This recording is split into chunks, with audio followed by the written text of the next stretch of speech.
ধনে মোৰ যাওঁতি যোগীয়া ধন যাওঁতি যোগীয়া ধনে মোৰ যাওঁতি যোগীয়া ধন প্ৰাণতে দিলা মোৰ মৰম কুমলীয়া মনত সোঁৱৰণি সুদিয়াই বুকুত ভালে পোৱা অ মোৰ প্ৰাণ যাওঁতি যোগীয়া ধনে মোৰ যাওঁতি যোগীয়া ধন। নমস্কাৰ। আজি হেডলাইন্স ড্ৰেগনৰ বিশেষ অনুষ্ঠানলৈ সমূহ দৰ্শকক স্বাগতম জনাইছোঁ। আপোনালোকে চাই আছে আপোনালোকৰ আপোন চেনেল হেডলাইন্স ড্ৰেগন। মই দেৱজিৎ নন্দনে আপোনালোকৰ সন্মুখলৈ এজন বিশেষ শিল্পী আজি আপোনালোকৰ সন্মুখলৈ লৈ অহাৰ প্ৰয়াস কৰিছোঁ। ইতিমধ্যে আপোনালোকে এটা গীত শিল্পীগৰাকীৰ কণ্ঠত শুনিছে আৰু এই গীতটোৰ পিছতেই শিল্পীগৰাকীৰ সৈতে আমি কিছু কথা পাতিম। এখন শিল্পী জগতৰ চিনাকি মুখ, কিন্তু আপোনালোকৰ হয়তো এই মুখখন অচিনাকি হ'ব পাৰে। কিন্তু এই অচিনাকি মুখখনক আজি আমি আপোনালোকৰ সন্মুখলৈ শিল্পী জগতৰ সেই চিনাকি মুখখন হিচাপে আগবঢ়াই দিব বিচাৰিছোঁ। মই স্বাগতম জনাব বিচাৰিছোঁ সুৰজিৎ অনুভূতি ছাৰ। মই প্ৰথমে চিনাকি কৰি দি ভাল পাম, তেখেত বৰ্তমান তেজপুৰৰ শিক্ষণ মহাবিদ্যালয়ৰ এগৰাকী প্ৰবক্তা। এয়া সুৰজিৎ অনুভূতি ছাৰ। মই প্ৰথমে আপোনাক হেডলাইন্স ড্ৰেগনলৈ স্বাগতম জনাইছোঁ। আজি এটা খুব শুভ মুহূৰ্তত আপোনাক লগ পাইছোঁ, এক ভাল লগা মুহূৰ্ত। প্ৰথমে হেডলাইন্স ড্ৰেগনৰ দৰ্শকসকলক আপোনাৰ অনুভৱ কি জনাব? প্ৰথমে আপোনাক আমাৰ হেডলাইন্স ড্ৰেগনলৈ স্বাগতম জনাইছোঁ। অনুভৱ কি জনাব? মই আন্তৰিক ধন্যবাদ জ্ঞাপন কৰিলোঁ। এয়া আমাৰ সৰু পৰিয়ালৰ প্ৰথম পদাৰ্পণ সাংবাদিক হিচাপে, সংবাদদাতা হিচাপে তোমালোকৰ। গতিকে হেডলাইন্স ড্ৰেগনৰ কথা মই বহুত শুনিছোঁ, খুব ভাল কথা।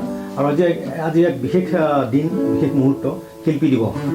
গতিকে এই সুযোগতে মই প্ৰতিজন শিল্পীলৈ শ্ৰদ্ধা জ্ঞাপন কৰিছোঁ, লগতে আমাৰ বিশ্ববৰেণ্য শিল্পী ৰূপকোঁৱৰ জ্যোতিপ্ৰসাদ আগৰৱালাদেৱক শ্ৰদ্ধাৰে স্মৰণ কৰিছোঁ আৰু ইতিমধ্যে এটি গীত পৰিৱেশন কৰিলোঁ তেখেতৰ। গতিকে মই মোৰ ফালৰ পৰা কৃতজ্ঞতা জ্ঞাপন কৰিলোঁ তোমাক। ছাৰ, ইয়াৰ পিছত কি শুনাম? প্ৰথম গানেৰে আৰম্ভ হয়, তাৰপিছত কথা পাতিম। মই এতিয়া দ্বিতীয়তে ডক্টৰ ভূপেন হাজৰিকাদেৱৰ, যিহেতু ভূপেন হাজৰিকাদেৱৰ গান নাগালে যিকোনো পৰিৱেশন আধৰুৱা হৈ থাকে, গতিকে তেখেতৰ এটি গীত, কালজয়ী গীত মই গাবলৈ প্ৰয়াস কৰিছোঁ। নিশ্চয় ছাৰ। হয়, ধন্যবাদ।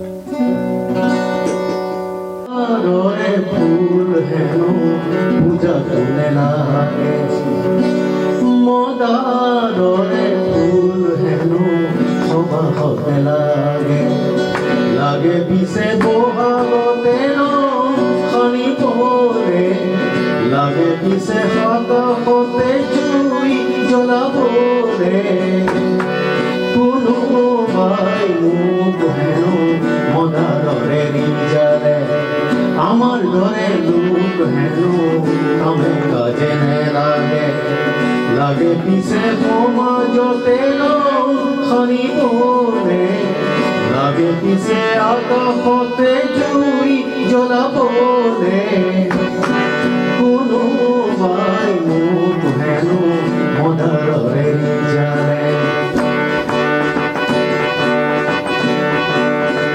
মদাৰ গছত বগুৱা পাণ খাবলৈ ভাল ভাল ঊৰ্ধ্বমুখী পাণ লতা প্ৰতিগাহে ভাল ভাল পাণ হৈ মদাৰতে বগুৱাজনে ভাল ভাল কাঁইটতে পুকুৰেতে ধৰাজনে ভাল ভাল মদাৰৰে জুই শিখা বিচৰা জনকে বৰগতে মই আজি যাওঁ বুজিবলে কোনোবাই মোক হেনো মদাৰৰে ৰিজালে।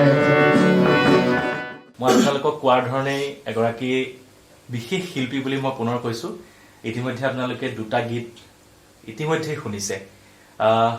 সুৰজিৎ অনুভূতি ছাৰ, আপোনাক মই কৈছোৱেই যে আপুনি এগৰাকী বিশেষ শিল্পী বুলি কৈছোঁ। শিল্পীসকলৰ কাৰণে আপুনি চিনাকি এখন মুখ, কিন্তু সকলো ৰাইজৰ কাৰণে হয়তো আপুনি আজিও অচিনাকি হৈ আছে। গতিকে এই চিনাকি এখন ছবি আজি আমি হেডলাইন্স ডেৰগাঁৱৰ দৰ্শকসকলৰ বাবে লৈ আহিছোঁ। প্ৰথমে আপোনাৰ এটা কথা, মই যেতিয়া আপোনাৰ অনুষ্ঠানটো কৰিবলৈ আহিছিলোঁ তাৰ পূৰ্বেই ডেৰগাঁৱত যেতিয়া মই চলা ফুৰা কৰোঁতে এটা কথা শুনিছিলোঁ, আপোনাৰ নামটো সুৰজিত অনুভূতি হোৱাৰ এটা কাহিনী আছে। প্ৰথমে মই সেই সুৰজিত অনুভূতিৰ কাহিনীটো শুনি ল'ব বিচাৰিছোঁ। সুৰজিত অনুভূতিটো মোৰ টাইটেল নহয়, অনুভূতি মোৰ মহন্ত, সুৰজিত মহন্ত। হয়। আৰু অনুভূতিটো হ'ল মই প্ৰথম গানৰ এলবামটোৰ নাম আছিল অনুভূতি। হয়। তাত তৰালি শৰ্মা আৰু মই একেলগে গাইছিলোঁ। হয়। গতিকে সেই অনুভূতি নাম ৰাখি মই ফেচবুকৰ নামটো অনুভূতি। এতিয়া মোৰ পৰিচয় অনুভূতিয়ে হ'ল। হয়। ষ্টুডেণ্টেও অনুভূতি ছাৰ বুলি মাতে, গতিকে সেইফালৰ পৰা সুৰজিত অনুভূতিটো মোৰ নামাকৰণ কৰা হৈছে তেনেধৰণে। হয় ছাৰ, আপুনি কিমান দিনৰ পৰা আচলতে এই যিখন শিল্পী সমাজ আচলতে এই সমাজখনৰ সৈতে আপুনি জড়িত হৈ পৰিছে, বা শিল্প সত্তাটোক আপুনি আগবঢ়াই নিয়াৰ কিমান দিনৰ পৰা আচলতে আপুনি নিজৰ বয়স বা নিজৰ কিমান দিনৰ পৰা আপুনি প্ৰচেষ্টা হাতত লৈছে? তেনেকুৱা কোনো একজেক্টলি ক'ব নোৱাৰিম, হয়। কিন্তু যিমানবোৰ মনত আছে, যিমান দূৰ হয়। মই যেতিয়াৰ পৰা নিজকে জানিবলৈ শিকিবলৈ চেষ্টা কৰিলোঁ, হয়, তেতিয়াৰ পৰা আচলতে কি আমাৰ ঘৰখন তেনেকুৱা আছিলে, তেনেকুৱা এটা পৰিৱেশ। আমি যিহেতু গোঁসাই মানুহ, গোঁসাই মানুহে খোল তাল বৰগীত এইবোৰ কৰিব লাগে, শিকিব লাগে। গতিকে তেনেধৰণৰ পৰিৱেশটো সৰুৰ পৰাই পাইছিলোঁ। গতিকে সৰুৰ পৰাই একজেক্টলি মনত নাই কেতিয়াৰ পৰা, কিন্তু যেতিয়াৰ পৰা চেঞ্চ ডেভেলপ হৈছিল তেতিয়াৰ পৰা।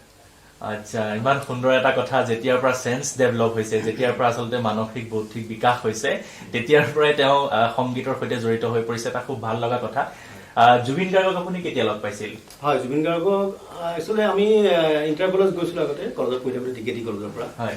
তেওঁ জে বি কলেজৰ পৰা আহিছিলে। তেতিয়া তেওঁ জুবিন গাৰ্গ হৈ থকা নাই, আজি যি জুবিন গাৰ্গ, তেওঁ তেতিয়া কীবৰ্ড বজায় আৰু বেলেগৰ লগত তেওঁ হেণ্ডছ হিচাপে, বাদ্যযন্ত্ৰী শিল্পী হিচাপে তেওঁ হেৰি কৰে, ছাপৰ্ট কৰে বেলেগক। গতিকে তেতিয়া তেনেকৈ পাইছিলোঁ আমি, কিন্তু পিছতহে গান গাই পেলাই গায়ক হ'ল, বিখ্যাত মানে খুব বিখ্যাত গায়ক হ'ল। তেতিয়াৰ পৰাই আপোনাৰ সংগীতৰ চৰ্চা চলি আছে? হয় হয় হয়। নিশ্চয় আৰু গান শুনিম। ইতিমধ্যে আমাৰ দৰ্শকসকলো সাজু হৈ আছে গান শুনিবৰ কাৰণে। আৰু কি গান শুনাব? হয় হয়, এতিয়া আৰু গান এইবাৰ মই মোৰ নিজৰ এটা সৃষ্টি, যোৱা বছৰত মই ৰিলিজ দিছিলোঁ গানটো। মোৰ নিজৰ কথা, নিজৰ সুৰ। গানটো অলপ ৰোমান্টিক হয়, গতিকে বিচ্ছেদ এটা ভাৱ আছে গানটোত, শুনি হয়তো ভাল পাব আপোনালোকে। হয়, নিশ্চয়।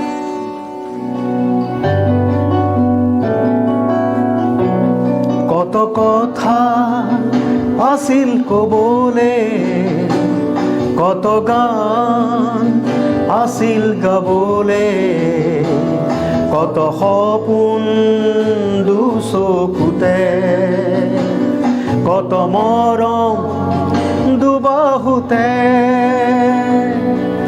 পলকতে যেন নিশেষ হ'ল, সময়ো যেন থমকি ৰ'ল। দুখৰ সমাধি সাৱটি তুমি, নাহা কেতিয়াও উভতি। দুখৰ সমাধি সাৱটি তুমি, নাহা কেতিয়াও উভতি। কত কথা আছিল কবলে, কত গান আছিল গাবলে, কত সপোন দুচকুতে, কত মৰম দুবাহুতে। ইমান এটা ৰোমাঞ্চকৰ গান আমি আচলতে শুনিবলৈ পাইছোঁ, আমাক উপভোগ কৰিবলৈ দিছে। কিবা একদম খুব ৰোমেণ্টিক ভাৱ এটা আপোনাৰ মনত যেন জাগি উঠিছে তেনেকুৱা লাগিছে। কেতিয়াবা আপুনি ৰোমান্টিক হৈ পেলাই গীতটো লিখিছিল নেকি? মানে আচ্ছা, কথাটো হ'ল কি, লিখকে যেতিয়া লিখে নিজৰ হৈ নেলিখে, বেলেগৰ অনুভূতিক লৈ লিখে। সেইটোৱে গীতিকাৰৰ বাহাদুৰি, যে মই আনৰ যিখিনি অনুভৱ সেইখিনি মই অনুভৱ কৰোঁ, অনুভূতিখিনি অনুভৱ কৰোঁ। গতিকে সেই আনৰ অনুভূতিখিনি, ভাৱধাৰাখিনি, চিন্তা চেতনাখিনি আমি শব্দৰ আকাৰত আমি প্ৰকাশ কৰোঁ। গতিকে সেইটো মোৰ নিজৰ নহয়, কথাখিনি বেলেগৰ কথা, বেলেগৰ কাহিনী লৈ লিখা হয়। তেনেকুৱা আচলতে আপুনি অনুভূতিবিলাকক লৈ ৰাইট, একজেক্টলি। মোৰ অনুভূতিবিহীনভাৱে জীয়াই থকাটো সম্ভৱ নহয়। আৰু শব্দ আৰু সুৰ যেতিয়া আহে, তাত অনুভূতি থাকিবই লাগিব। শব্দও নাহিব, সুৰো নাহিব যদি অনুভূতি নাথাকে। প্ৰি ৰিকুইজিটটো হ'ল অনুভূতি, তাৰপিছতে শব্দৰ কথা, সুৰৰ কথা, তাৰপিছত পৰিৱেশনৰ কথা। ছাৰ দৰ্শকসকলৰ সন্মুখতে যদি আপোনাক কথা এটা সোধো হয় নিশ্চয় নিশ্চয় জীৱনত কেতিয়াবা আপোনাৰ প্ৰেম হৈছেনে প্ৰেমটো স্বাভাৱিকতে এইটো আহে যায় এনেকুৱা ধৰণৰ প্ৰেম তেনেকুৱা ধৰণৰ প্ৰেমৰ বিশাল শব্দ আছে অৰ্থ বিশাল পৰিধি বিশাল গতিকে তেনেধৰণৰ প্ৰেমতহে মই পঢ়িছোঁ প্ৰকৃতিৰ প্ৰেমত মাতৃপ্ৰেম ভগ্নী প্ৰেম ভাতৃপ্ৰেম গতিকে তেনেধৰণৰ আৰু বাকীখিনি একান্ত ব্যক্তিগত আৰু ব্যক্তিগতখিনি আমি বাৰু নাপাতো কিন্তু ছাৰক মই এইটো কথাই সুধিব বিচাৰিম ছাৰ যিহেতু মই কৈছোঁৱেই যে তেজপুৰ শিক্ষণ মহাবিদ্যালয়ৰ এগৰাকী প্ৰবক্তা শিক্ষকসকলক যি শিক্ষাৰ যি মাধ্যম সেই মাধ্যম শিকোৱাৰ এগৰাকী আচলতে শিক্ষক বুলি মই কৈছোঁ আপোনাক কেনেধৰণে আপুনি সেই ধৰণৰ এটা কৰ্মজীৱনৰ ব্যস্ততা তাৰ মাজত আপুনি তেজপুৰৰ পৰা দেৰগাঁৱলৈ আহিব লাগে এই গোটেই সময়ছোৱাৰ ভিতৰত আপুনি সংগীতৰ জগতখনৰ সৈতে কেনেকৈ কোন সময়ত আচলতে আপুনি সময় উলিয়ায় চাকৰিৰ কাৰণে সময় থাকে কিন্তু সংগীতৰ কাৰণে সময় নাথাকে মোৰ নিজা ভাৱ সেইটো গতিকে যেতিয়া সময় পাওঁ তেতিয়াই তেজপুৰৰ পৰা দেৰগাঁৱলৈ আহি আছোঁ সেইখন সময়ত মই এনেই চকু মেলি চাই নাহোঁ বা এনেই টোপনিয়াই নাহোঁ কিবা এটা চিন্তা কৰি আহোঁ কিবা কাহিনী এটা কিবা গীত লিখিব পাৰি নেকি তেনেধৰণৰ চিন্তা চৰ্চা কৰি আহোঁ বা বেলেগৰ গান শুনিও আহোঁ আৰু ঠিক একেদৰে কলেজৰ পৰা ঘৰলৈ আহি সেইখন সময় গতিকে মোৰ কোনো টাইম শ্বেডিউল নাই গানৰ কাৰণে গানটো নিচা যেতিয়াই তেতিয়াই কেতিয়াবা ৰাতি শুই উঠি হয় কেতিয়াবা ৰাতি নোশোৱাকৈও হয় কেতিয়াবা আপোনাৰ মাজ নিশাও হয় কেতিয়াবা পুৱতি নিশাও হয় মানে সময়ৰ কোনো কথা নাই আৰু বাথৰুমতো বেছি হয় কেতিয়াবা এনেকুৱা হয় যে বাথৰুমলৈ গৈছিলোঁ কিন্তু গা নোধোৱাকৈ গুচি আহিলোঁ কাৰণটো কি গান আধৰুৱা হৈ আছে গানটো আধৰুৱা হৈ সেইটো মিউজিচিয়ানসকলে বুজিব কিমান এটা টান গান লিখাৰ সুৰ কৰাৰ মিউজিক দিয়াৰ যিটো প্ৰৱণতাটো যাৰ যেতিয়া বেছি হয় তেতিয়া বাকী সেই পাৰ্থিৱ কথাবিলাক অলপ গুৰুত্বহীন হৈ পৰে তেনেধৰণৰ যেতিয়া আপুনি তেজপুৰৰ পৰা মই কৈছোঁ দেৰগাঁৱলৈ আহে তেজপুৰৰ পৰা দেৰগাঁৱলৈ অহাৰ সময়ত বা দেৰগাঁৱৰ পৰা তেজপুৰলৈ গৈ থকাৰ সময়ত এই বাটৰ সময়ছোৱাত কেতিয়াবা আপুনি গান ৰচনা কৰিছে নিশ্চয় মোৰ গান আছে তেনেকুৱা অকণমান যদি গান এটা গুণগুণাই দিয়ে আছে তেনেধৰণৰ গান এটা মই ৰিচেণ্টলি বনাইছিলোঁ গানটো আপোনাৰ অলৰেডি গাইছে গানটো গাইছে দীপলিনা ডেকাই গানটো পপুলাৰে হৈছে যথেষ্ট গতিকে অকণমান এটা গুণগুণাই দিব পাৰে গুণগুণাই দিলে ভাল লাগিব হয় নিশ্চয় দি আছোঁ ৰেডি অ'কে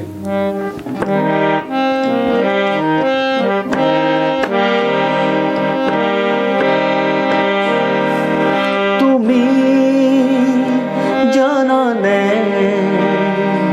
কিমান মৰম বুকুতে সাঁচি যে ৰাখিছোঁ মাথো তোমাক দিবলে তুমি জানানে কিমান মৰম বুকুতে সাঁচি যে ৰাখিছোঁ মাথো তোমাক দিবলে তুমি জানানে কিমান মৰম সুৰজিত অনুভূতি ছাৰ আমাৰ মাজত আজি আছে আপোনালোকে ইতিমধ্যে গান শুনিয়ে আছে মই তেওঁৰ বিষয়ে আৰু বহাই কোৱাৰ প্ৰয়োজন নাই দেৰগাঁৱৰ বঙাল গাঁৱত ঘৰ আৰু এই বঙাল গাঁৱৰ পৰাই এটা সময়ত তেওঁ সংগীতৰ জগতখনলৈ ওলাই গৈছিল শিক্ষকতাৰ দৰে এটা মহান বৃত্তিতো তেওঁ জড়িত হৈ আছে গতিকে পেচা আৰু নিচা সমান্তৰালভাৱে একেলগে চলাই নিছে এইগৰাকী প্ৰবক্তা আজি আমি কাষতে পাই আচলতে সুখী অনুভৱ কৰিছোঁ তেওঁৰ পৰা মই আৰু জানিব বিচাৰিম আপুনি বৰ্তমানলৈকে ইতিমধ্যে কিমান গান আপুনি লিখিছে কিমান গান সুৰ কৰিছে কিমান হ'ল আপোনাৰ বৰ্তমানলৈকে মই একজেক্টলি হিচাপ কৰা নাই তথাপিতো 150 মান হ'ল আৰু প্ৰায় যোৱা 15-20 বছৰ মই গান লিখি আছোঁ আৰু প্ৰতিটো গান মই নিজেই সুৰ কৰিছোঁ নিজে লিখা গান নিজেই সুৰ কৰিছোঁ আৰু বিভিন্ন যশস্বী শিল্পী অসমৰ তেখেতসকলে মোৰ গীত পৰিৱেশন কৰিছে তাৰ প্ৰমুখ কৰি আপোনাৰ পুলক বেনাৰ্জী তৰালী শৰ্মা বিদ্যাসাগৰ কল্লোল বৰঠাকুৰ ৰূপম ভূঞা দীপলিনা তেনেকৈ প্ৰায়বিলাকে গাইছে গান হয় হয় মানে এক প্ৰকাৰে আপুনি ক'বলৈ গ'লে শিল্পী সমাজখনৰ আপুনি চিনাকি মুখ একেবাৰে চিনাকি মুখ হয় মই কিন্তু সেই চিনাকি মুখখন আজি আমি বিচাৰি উলিয়াবলৈ চেষ্টা কৰিছোঁ এইবাৰ কি শুনাব ছাৰ এইবাৰ আমাক কি শুনাব হয় এইবাৰ মই মোৰ এটি প্ৰিয় গীত জুবিন গাৰ্গৰ ধীৰে ধীৰে ধীৰে ধীৰে হেৰাই যায় গানটো খুব ভাল লাগে মোৰ ব্যক্তিগতভাৱে শুনাইছোঁ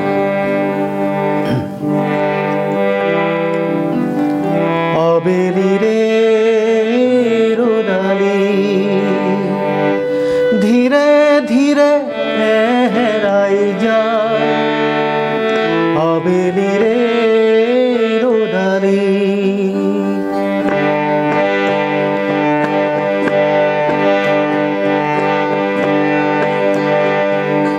ধীৰে ধীৰে হেৰাই যায় আবেলিৰে ধীৰে ধীৰে ধিমিকি জলে শেৱালি যেন তৰালি ধীৰে ধীৰে হেৰাই যায় আবেলিৰে ৰ'দালি ধীৰে ধীৰে ধিমিকি জলে শেৱালি যেন চাব খুজিও নেদেখো মই কতেবা আছাও লগৰ তুমি ধীৰে ধীৰে হেৰাই যায় আবেলিৰে ৰ'দালি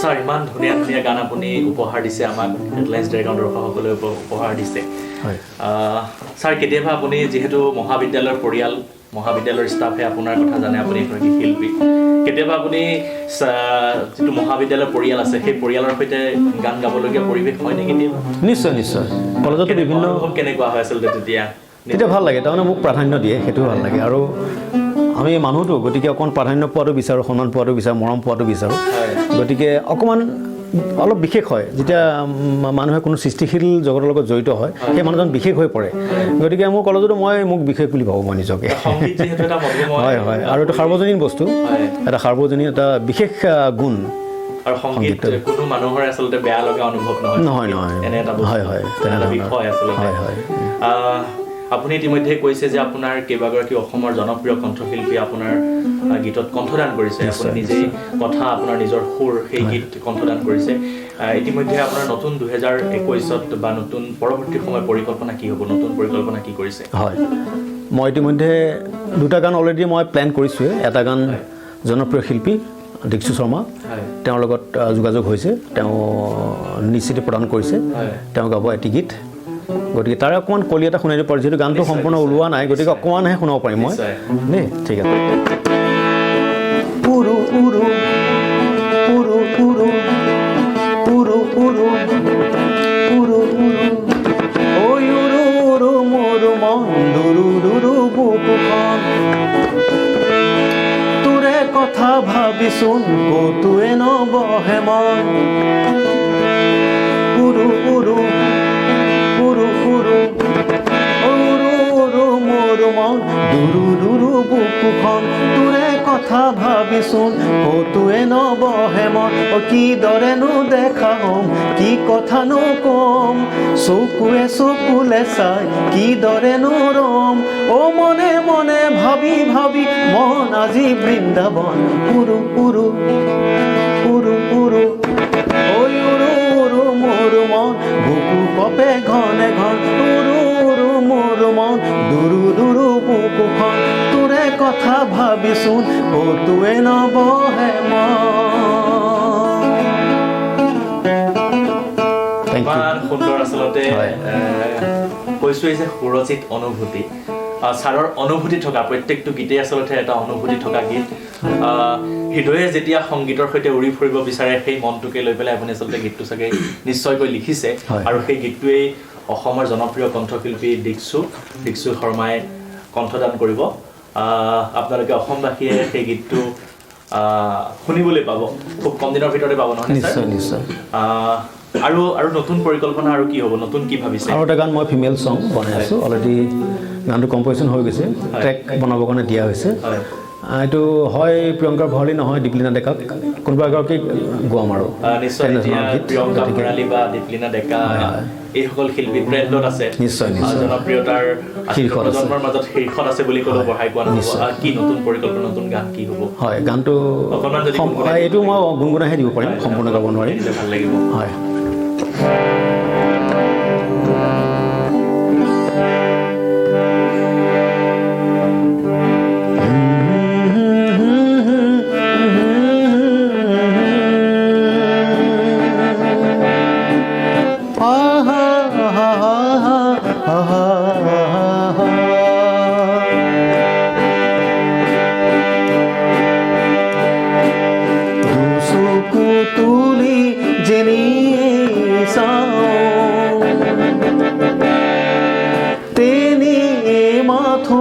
তোমাক দেখা পাওঁ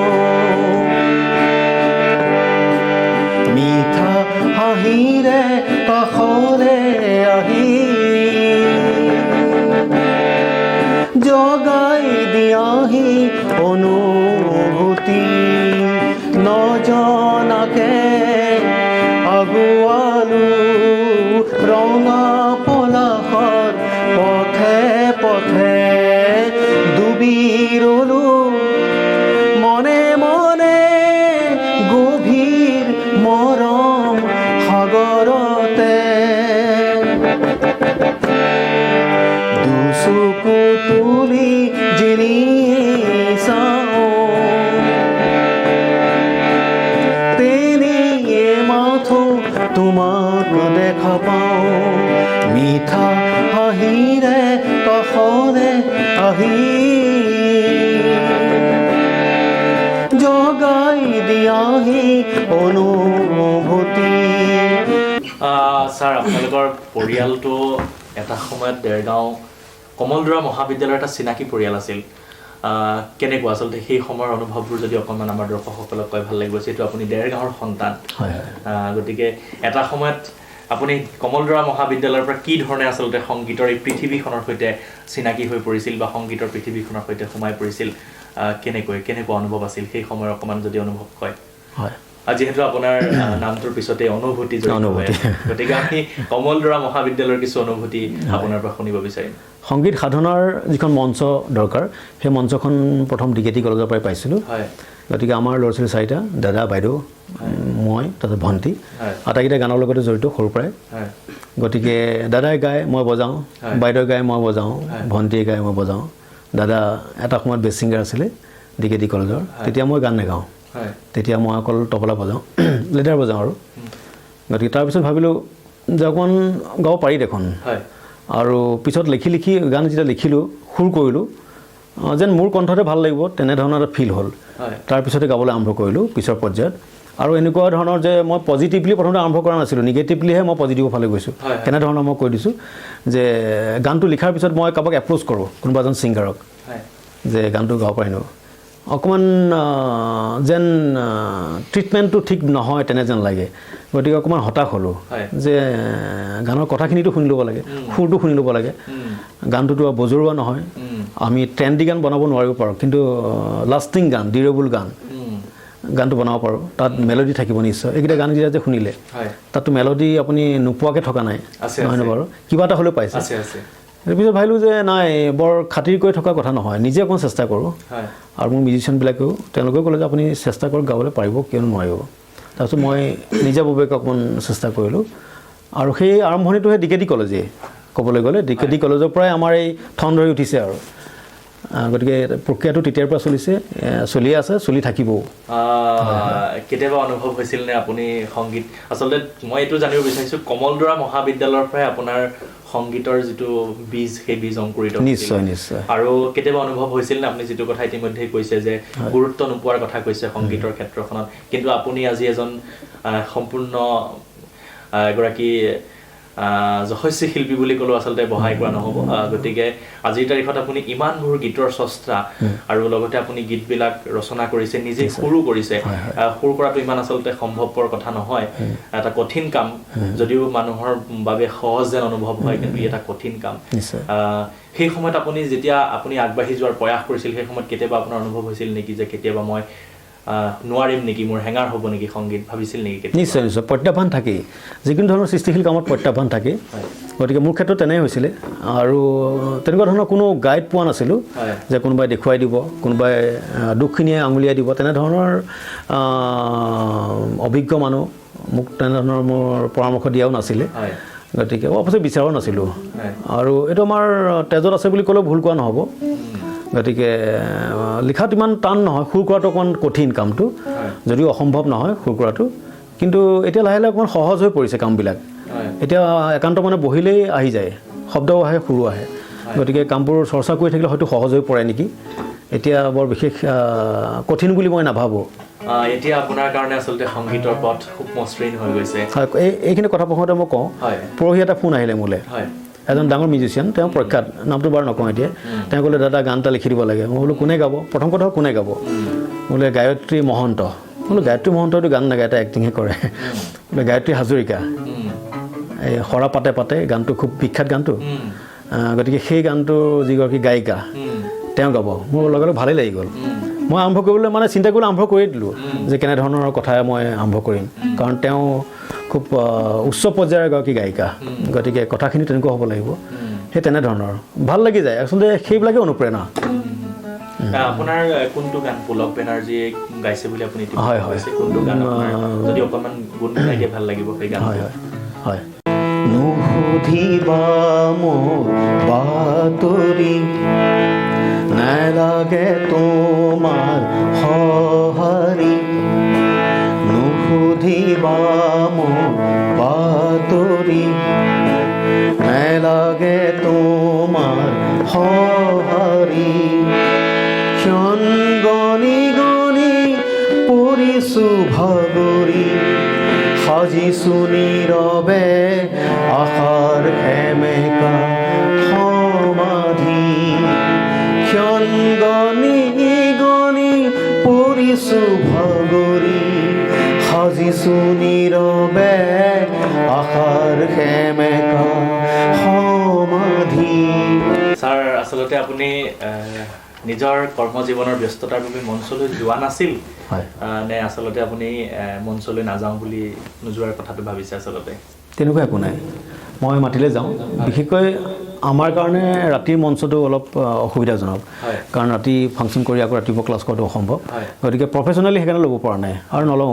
আৰু প্ৰফেচনেলি ল'লে হয়তো বেলেগ নিচা আহিব, সেইকাৰণে সেইটো প্ৰফেচন হিচাপে লোৱা নাই। নিচা হিচাপে থাকক, গোটেই জীৱন থাকিব, আজীৱন থাকিব চৰ্চাটো। গতিকে তেনেধৰণৰ মই মিটিং মাটাং কৰোঁ সময় সুবিধা মিলাই পেলাই। আমাৰ যিহেতু টাইট শ্বেডিউল, আজিকালি বহুতে ষ্ট্ৰিক হ'ল, দায়িত্বও বাঢ়িছে কৰ্মজীৱনৰ। গতিকে প্ৰফেচনেলি লৈ পেলাই মই ফাংচন কৰি ফুৰাটো অলপ অসুবিধাজনক, সেইকাৰণেহে কৰা নাই। নিশ্চয় আমি অনুষ্ঠানৰ শেষৰ অংশলৈ আহিব বিচাৰিছোঁ। ইতিমধ্যে কেইবাটাও গীত আমাক উপভোগ কৰিবলৈ সুবিধা দিলে। এনেকুৱা এটা আচলতে মুহূৰ্ত আমিও উপভোগ কৰিবলৈ পাই নিজকে আচলতে ধন্য মানিছোঁ। খুব ভাল লগা এটা মুহূৰ্ত পাৰ কৰিলোঁ। আৰু হেডলাইন্স ড্ৰেগনৰ দৰ্শকসকলৰ বাবে শুনাব আচলতে আজি অনুষ্ঠানটোৰ যিহেতু শেষত আমি আপোনাৰ পৰা কি শুনিম? নিশ্চয় নিশ্চয় নিশ্চয়। আৰু শেষ কৰাৰ কাৰণে কি শুনাব? হয়, যিহেতু বিহুৰ বতৰ, মই বিশেষ বিহু গাই নাথাকোঁ বা নাগাওঁ, কিন্তু তথাপিতো মাজে মাজে গাওঁ। আৰু যিহেতু বিহুৰ বতৰ, বিহুটো নাগালে আধৰুৱা হৈ ৰ'ব, সেইকাৰণে বিহু মই গাই শেষ কৰিব বিচাৰিছোঁ অনুষ্ঠানটো। আৰু এই বিহুৰেই আজিৰ আমাৰ এই অনুষ্ঠান সামৰিম। আৰু আপোনালোকে চাই থাকিব আপোনালোকৰ আপোন চেনেল হেডলাইন্স ডেৰগাঁও। ফেচবুকত আপোনালোকে চাৰ্চ কৰিব হেডলাইন্স ডেৰগাঁও, ইউটিউবত ছাবস্ক্ৰাইব কৰিব, চাই থাকিব আপোনালোকৰ আপোন চেনেল হেডলাইন্স ডেৰগাঁও। কাজিৰঙা বৰ ধুনীয়া একোৰেই নাই তুলনা তাতোকৈ ধুনীয়া তুমি কেঁচা সোণৰ টুকুৰা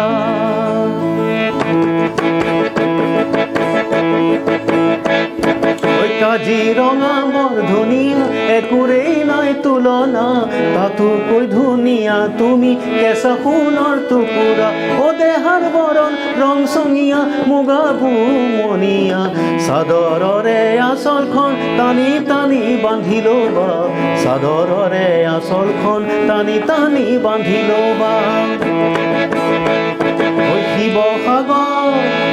শিৱসাগৰ মোহনীয়া স্বৰ্গদেউৰে বাটচৰা নাম ডাঙৰ শিলৰ সাঁকো দেখিবলৈ ধুনীয়া শিৱসাগৰ মোহনীয়া স্বৰ্গদেউৰে বাটচৰা নাম ডাঙৰ শিলৰ সাঁকো দেখিবলৈ ধুনীয়া মনৰ খবৰ ক'ব খুজিলে কাষলৈ আহিবা কোমলীয়া অন্তৰখন লাহে লাহে বুজি পাবা কোমলীয়া অন্তৰখন লাহে লাহে বুজি পাবা ঐ কাজিৰঙা বৰ ধুনীয়া একোৰেই নাই তুলনা তাতোকৈ ধুনীয়া তুমি কেঁচা সোণৰ টুকুৰা ঐ কাজিৰঙা বৰ ধুনীয়া একোৰেই নাই তুলনা তাতোকৈ ধুনীয়া তুমি কেঁচা সোণৰ টুকুৰা অ দেহাৰ বৰণ ৰং চঙীয়া মুগা চুমনীয়া চাদৰৰে আঁচলখন টানি টানি বান্ধি ল'বা চাদৰৰে আঁচলখন টানি টানি